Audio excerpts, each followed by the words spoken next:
Hey guys, तो last video के अंदर हमने एक्सेलरेशन टॉपिक पढ़ा था। एंड एक्सेलरेशन टॉपिक पढ़ने के बाद एक वीडियो में मैंने उसके कुछ न्यूमेरिकल्स भी करके दिखाए थे। अब हम एक्सेलरेशन के टॉपिक से अगले टॉपिक पे जा रहे हैं, जिसका नाम है ग्राफिकल रिप्रेजेंटेशन ऑफ मोशन। मतलब अभी तक हमने मोशन को जहाँ पे ही पढ़ा, हमने उसको इक्वेशंस के टाइप में पढ़ा। जैसे हमने एक्सेलरेशन की इक्वेशन पढ़ी या फिर हमने थ्योरेटिकल पढ़ा है। थ्योरेटिकल मतलब कि यूनिफॉर्म स्पीड क्या होती है, यूनिफॉर्म मोशन क्या होता है, हमारा डिस्टेंस क्या है, हमारा डिस्प्लेसमेंट क्या है। अब हम उन्हीं चीज़ों को, सेम चीज़ों को ग्राफिकली रिप्रेजेंटेशन में पढ़ने वाले हैं। ग्राफिकली रिप्रेजेंटेशन मतलब ग्राफ्स बना के हम उसको समझेंगे। तो हमारे पास दो ग्राफ होते हैं। पहला हमारा होता है distance versus time graph and second हमारा होता है वेलोसिटी वर्सेस टाइम ग्राफ।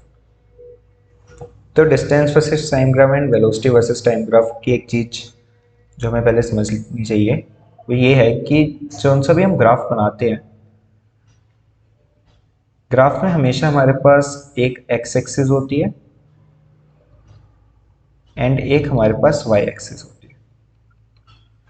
जैसे मेरा अगर ग्राफ है तो ग्राफ में यहाँ पे मेरी वाई एक्सिस है एंड यहाँ पे मेरी एक्स एक्सिस है। जो एक्स एक्सिस होती है वो हमेशा इंडिपेंडेंट वेरिएबल्स के लिए होती है। अभी समझते हैं कि इंडिपेंडेंट वेरिएबल्स क्या है एंड वाई एक्सिस मेरी डिपेंडेंट वेरिएबल्स के लिए होती है। Dependent variables. अब ये independent variable and dependent variable का क्या मतलब है? इंडिपेंडेंट वेरिएबल वो चीज़ें हैं जो उनसी हमारे कंट्रोल में नहीं है। जैसे टाइम, टाइम हमारे कंट्रोल में नहीं है। हम कभी भी ये नहीं कर सकते कि टाइम अभी रुक जाए, वो चीज़ पॉसिबल नहीं है। इसलिए ये एक इंडिपेंडेंट वेरिएबल होता है जो टाइम होता है एंड इसको हम हमेशा एक्स एक्सिस के अंदर लिखते हैं। लेकिन जो चीज़ें हैं जैसे डिस्टेंस है या फिर वेलोसिटी है, ये सारी हमारी डिपेंडेंट है। डिपेंडेंट मतलब कि हम इन चीज़ों को अपनी मर्जी से चेंज कर सकते हैं। लेट्स से कि मैंने आज एक ऑब्जेक्ट लिया जो यहाँ पे इस पोजीशन एक्स पे रख देता हूँ एंड इस पोजीशन से इसको मूव ही नहीं करता आगे की तरफ, तो क्या होगा? डिस्टेंस इसका हमेशा कितना रहने वाला है? अगर मैं इसको मूव ही ना करूँ इस जगह से तो डिस्टेंस हमेशा ज़ीरो रहने वाला है एंड इसकी वेलोसिटी भी हमेशा कैसे रहने वाली है? ज़ीरो रहने वाली है। बट क्या कभी टाइम ज़ीरो हो जाएगा? टाइम कभी भी ज़ीरो नहीं होगा। अगर ये ऑब्जेक्ट यहाँ पे मैंने रख दिया एक दिन के लिए, तो जो टाइम है वो हमेशा बस बढ़ता जा रहा है। लेकिन डिस्टेंस एंड वेलोसिटी हो सकता है किसी टाइम पे ज़ीरो हो जाए, हो सकता है मैं चेंज ना करूँ, हो सकता है मैं बहुत ज़्यादा चेंज कर दूँ, तो वो डिपेंडेंट है मेरे ऊपर। टाइम मेरे ऊपर इंडिपेंडेंट है, उसका मेरे साथ कोई लिंक नहीं है। तो ये हमारे एक इंडिपेंडेंट वेरिएबल होते हैं एंड एक डिपेंडेंट वेरिएबल होता है। तो हमेशा जब भी हम चाहे डिस्टेंस टाइम ग्राफ बनाएंगे चाहे वेलोसिटी टाइम ग्राफ बनाएंगे, हम हमेशा टाइम को एक्स एक्सिस में ही रखेंगे एंड डिस्टेंस एंड वेलोसिटी को वाई एक्सिस में रखेंगे। तो अब हम देखते हैं ग्राफिकल रिप्रेजेंटेशन ऑफ मोशन। तो पहला है मेरा distance time graph for uniform speed. की जो स्पीड है उसकी वो कैसी है? यूनिफॉर्म है। यूनिफॉर्म स्पीड हमने पिछली वीडियोस के अंदर पढ़ा था कि यूनिफॉर्म स्पीड क्या होती है। सो अगर हम इसका ग्राफ देखते हैं तो मैंने बताया जैसे एक्स एक्सिस में हमेशा टाइम बनता है एंड यहाँ पे डिस्टेंस हमारा, एंड यूनिफॉर्म स्पीड का जो सा ग्राफ है वो होता है एक स्ट्रेट लाइन। स्ट्रेट लाइन मतलब यहाँ से ज़ीरो से अगर वो स्टार्ट हो रही है तो ऐसे सीधा बस स्ट्रेट जाती जा रही है। ये हमारा यूनिफॉर्म स्पीड का ग्राफ। नेक्स्ट ग्राफ होता है हमारा नॉन यूनिफॉर्म स्पीड का। जो नॉन यूनिफॉर्म स्पीड का ग्राफ है वो हमारा कर्व होता है। कर्व मतलब जैसे आप यहाँ पे देख रहे हो, ये यहाँ से कर्व जा रहा है। ये ऐसा हम कुछ भी कर्व में बना सकते थे। अगर मैं ऐसा बनाता तो यहाँ पे डिस्टेंस, यहाँ पे टाइम एंड ये ऐसे कर्व बना दिया। तो अगर हमारे पास कर्व है तो वो होता है हमारा नॉन यूनिफॉर्म का ग्राफ एंड यहाँ पे हमारा यूनिफॉर्म स्पीड का ग्राफ। यूनिफॉर्म स्पीड का ग्राफ फिर से एक स्ट्रेट लाइन है एंड नॉन यूनिफॉर्म एक कर्व है। लास्ट डिस्टेंस टाइम ग्राफ जो होता है वो होता है बॉडी एट रेस्ट, कि बॉडी इस वक्त कैसी है, बॉडी इस वक्त रेस्ट पे है, मतलब उसका डिस्टेंस चेंज नहीं हुआ। बॉडी एट रेस्ट का मतलब क्या है कि distance is not changing, distance change नहीं हो रहा। तो लेट्स से कि मैंने एक ऑब्जेक्ट लिया जिसको स्टार्ट करते हैं हम 0 से चलाना है एंड उसको 5 तक ले गया, मैं 5 मीटर्स दूर ले गया उसको, और इस वक्त उसकी वैल्यू है 5 मीटर। अब 5 मीटर के बाद ले जाने के बाद मैंने उसको मूव करना बंद कर दिया, वो बस यहीं पे रुक चुका है। लेकिन मैंने क्या बताया, जो टाइम है वो कंटिन्यूसली आगे की तरफ बढ़ता रहेगा। तो जोन सा हमारा ग्राफ बनेगा, distance time graph for body at rest, वो बनेगा एक स्ट्रेट लाइन जो कि पैरेलल होगी, straight line parallel to the time axis या फिर एक्स एक्सिस। तो ये डिस्टेंस है यहाँ पे टाइम है, ये बनेगा हमारा ऐसा डिस्टेंस एंड टाइम ग्राफ एकदम पैरेलल होता है किसके, एक्स एक्सिस। नेक्स्ट है हमारी वेलोसिटी टाइम ग्राफ। तो velocity time graph for uniform acceleration. Last जो उनसे हम कर रहे थे यहाँ पे यूनिफॉर्म स्पीड थी, कि उसकी स्पीड कैसे बदल रही है, जैसे हमारा डिस्टेंस बदलता जा रहा है उतने इंटरवल ऑफ टाइम्स के अंदर, तो इक्वल डिस्टेंसेस कवर हो रहे हैं इक्वल इंटरवल ऑफ टाइम में, तो उसको यूनिफॉर्म स्पीड कहते हैं।